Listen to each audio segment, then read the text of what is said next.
Good afternoon, everybody. I'm Dave. Like the kind of introduction, I'm at Dallas at UT Southwestern Medical Center, and I'm going to be talking to you about the role of clearance mapping and surface-guided in treatment planning. So, here we go. So, since clearance mapping and surface-guided is relatively new, I'm going to explain what MapRT is first and show you what it looks like in our simulation vault, and then how you would interact with it in the system. And then I'm going to make a pitch for you why it's important in modern radiotherapy. So this is coming at the aspect as if you're not doing a lot of non-coplanar treatments currently, and how this could enable you to do it from a dosimetric standpoint. I'm then going to look at how we did our initial implementation and compare it to our current old school method of doing dry runs on the machine with the patient's immobilization equipment. And look at one of those case examples and how much time you can save by using service guided, and then summarize the talk. So what is MapRT? So it's currently a prototype system that we've been testing with VisionRT at UT Southwestern, and another center in Regmore in Scotland has also been testing it. And it's essentially taking a snapshot of the patient at simulation in the treatment position with their immobilization as shown on the left image, and then registering that to the couch table for treatment. And you can see here we have a LiDAR scan of the TrueBeam system from Varian. So in the simulation vault, we have some more cameras now. So MapRT uses 2 horizon cameras that are lateral to the couch top. And we also have SimRT, so that looks a lot like your traditional line RT system in a treatment vault. We have an additional monitor that we have in the console area and also in the vault area.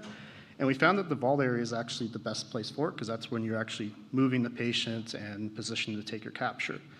So the 2 monitors are side by side for the 2 systems in our vault, and we have 1 keyboard and mouse that you can toggle between to control both systems. So it's set up on a rather small counter in our vault due to limited space, like I assume most people have.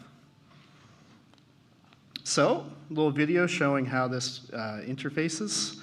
So here's an example of one of our larynx patients that I'm taking that capture from their sim and placing it on the TrueBeam system that they would be treated on. Then, once you say I want to generate a collision map for that surface and that particular machine, you can then import the DICOM plan and look at how the clearance map might look like for that selected geometry. In this case, we have the DICOM on the left, which there's 3 arcs, 1 coplanar at couch 0, and 2 half arcs at 30-degree couch kicks. And you can see that here in the middle plot. We have what that would look like, where couch is the long axis or horizontal axis, and then gantry angle is the vertical. And then we have our clearance zones, or areas of collision.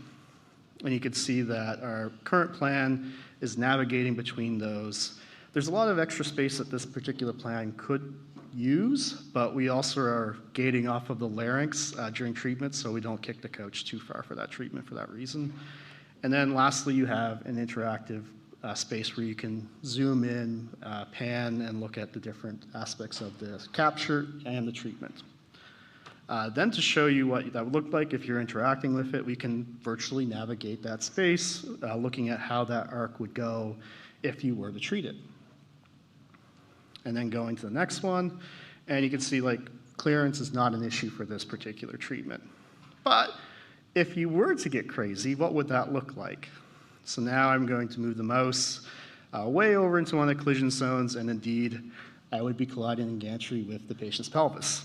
And we can move that through the clearance zone and see that even though that arm is fairly close to the gantry, it is something that we can readily treat with at couch 0. So that is MapRT. It's a clearance mapping software that you can use from captures you take at the time of simulation. Now, why is it important? So that's a big issue. Why would you want this in your clinic? And to do that, I'm going to show you why at UT Southwestern we think this is something you really need. So I'm just going to give you some history about UT Southwestern. So we opened in 2006, treating 1,200 patients a year. which is actually the year I graduated high school. Fast forward to the present, in 2023, we're now treating 4,000 patients a year. So pretty steady growth over those decade and a half. How we've done this growth is really by decreasing the number of fractions the average patient will get during their course of treatment. So back in the day, it was in the mid to low 20s. Now it's 12 on average. Aside from adding a few new vaults, this has really driven the growth that we see. And you can probably guess why this is. This is a plot showing as a function of year, how many patients have been treated using conventional fractionation versus stereotactically, either with SRS or sgrt or SABR. And you can see my last time point is 2018, in which more than 50% of our patients were treated stereotactically. I would hazard a guess that at the present, that's almost 60% now. So stereotactic is the driving force of our center. Now, stereotactically, we have to think a little bit differently about how we treat these patients. So taken from our chair of the department, Robert Timmerman, this is how you would think about sgrt or SABR planning. So you have to respect tumor coverage and dose compactness. These help characterize your SABR treatment. So that means you have a very highly conformal treatment with a very, very sharp fall off. So in terms of planning metrics, we usually are thinking about your conformity index, either conventional or hepatic, the gradient index, which is the ratio of the 50% of the prescription dose to the 100% of the prescription dose that the patient receives, and then a D2CM. So that's taking the target volume, expanding in 2 centimeters out of direction, and then looking at the maximum dose going outside that sphere. And together, those 3 things can characterize most plans. What that means, though, for SABR is you're giving a lot of beams and coming from a lot of different angles to spread out that dose. Essentially, you're trying to create a plan with isotropic fall-off. To most of you, that's probably common sense. But again, approaching it from someone that is mostly doing coplanar treatments. And we can look at how that affects the dosimetry. So here we have a standard lung sgrt or SABR plan, planned with 2 coplanar VMAT arcs. And what I really want you to pay attention to is that light blue 50% dose isodose line. And again, we're looking at the gradient index of D2CM, so ratio of the 50% to the 100% of the volume. And for this plan, it's 4.6, and 57% is going greater than 2 centimeters away from the target volume. We can then expand that and look at if you took one of those coplanar arcs and made it non-coplanar, how that would affect the treatment. You can see axially the 50% of the dose is starting to compact and expand a little bit more sup-inf, but gradient index hasn't really improved much. We just decreased the spillage outside of that 2 cm sphere. And then we can go to the extreme, which is our standard of care for lung sgrt, in which case you're using 3D conformal beams placed at a wide array of couch and gantry angles. And now you can see how that blue isodose for 50% has really started to compact and spread a little bit more isotropic, or spread isotropically in its fall off, in which the gradient index has decreased to 4.4, and 50% of the dose is within that 2 centimeter sphere.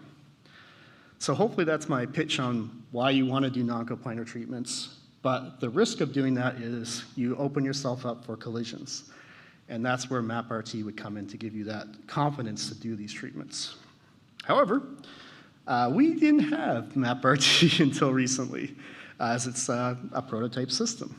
So our initial implementation was compared to what we do currently, which, like I said, is dry run by the therapist on the machine using the patient's immobilization. So you don't have the patient in the vault, you just have their immobilization. So when we wanted to compare how well this system's working to what we do, we went back to our baseline. So we had 30 patients treated with SABR or conventional brain. All of our conventional brain patients are also non-coplanar treatments.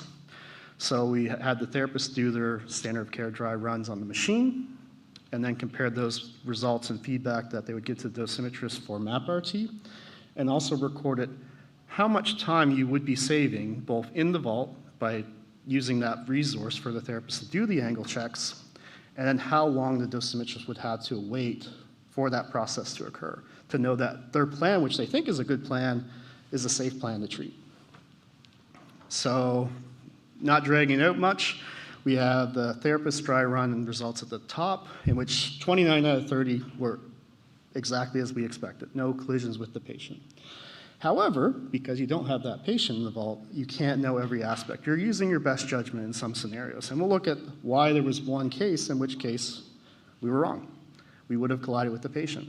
And then MapRT, 100% agreement with what reality shows when we went to treat that patient.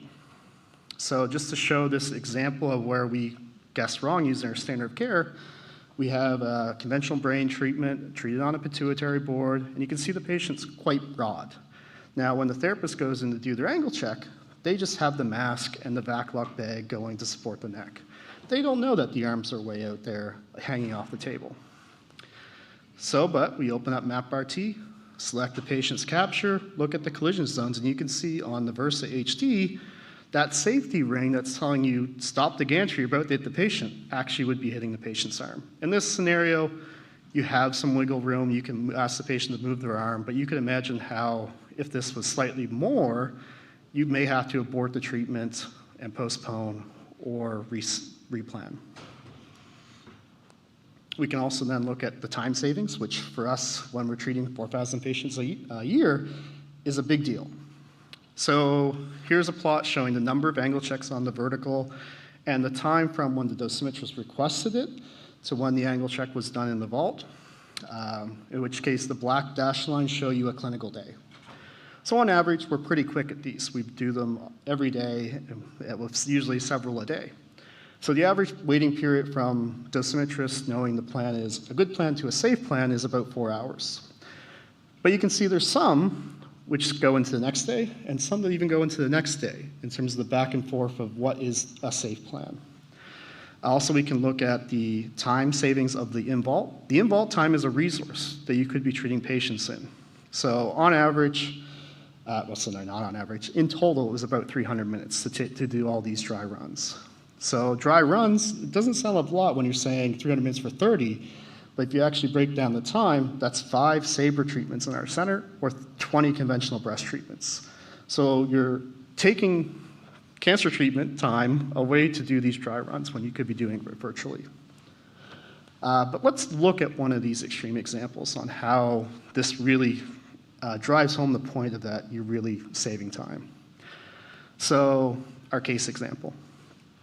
So here we have a 60-year-old female with a 40 cc right lung lesion. Not really around in the center of the lung, pretty straightforward to treat. So she was selected to do 54 gray in 3 fractions, pretty potent dose. And we're gonna do our 10 field approach. So we can look at how this timeline unfolded for this patient. So back in September on the 16th, we simmed the patient in the afternoon. We're gonna treat them a week later on the 23rd at 1 p.m. MD was on their game, contours ready by the next day. So time to begin planning. For our lung patients, just as it's evolved with time, we have more or less a class solution which we'll start with. So if you're right lung or left lung, here's typically the couch and gantry angles you use for that treatment, which you'll then move for collision issues or to avoid entering through critical structures like the spinal cord, esophagus, heart, etc. So the dosimetric criteria you're trying to use in your plan. So weekend occurred, still dosimetrists finished their plan by the next day. It's the end of the day now, so when they submitted their angle check, it's 4 p.m. Well, the therapists went home. The clinic ended early. So now you're bleeding into the next day. Plan's done for all intents and purposes, but we still don't know if it's safe to treat. Therapists find a slot during the day to do that angle check, taking 10 minutes out of a treatment slot. And by 10 a.m., they say, we have a problem. So for this particular plan, there's 2 angles they think for coach and gantry combinations that will definitely collide with the patient. And when we take a cone beam, we won't be able to clear all the way around. So it's time to panic. We'd lost essentially half a day by waiting. But despite that, the dosimetrists submitted their next revised plan with that feedback for 5 p.m. Again, end of the day. So now we're into the next day. We're coming much closer to that treatment slot. And you can see like they couldn't find a slot in the morning. So now you're at 1 p.m., the day before treatment. You're going to treat the patient the next day. You finally know, is my plan good? In this scenario, yes, all the revisions that the therapist suggested to the dosimetrist turned out to be good on the second review. However, now it's 3 p.m.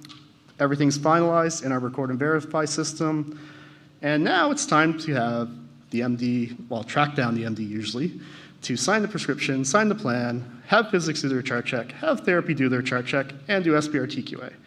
And assume nothing goes wrong because we're going to treat the patient next day.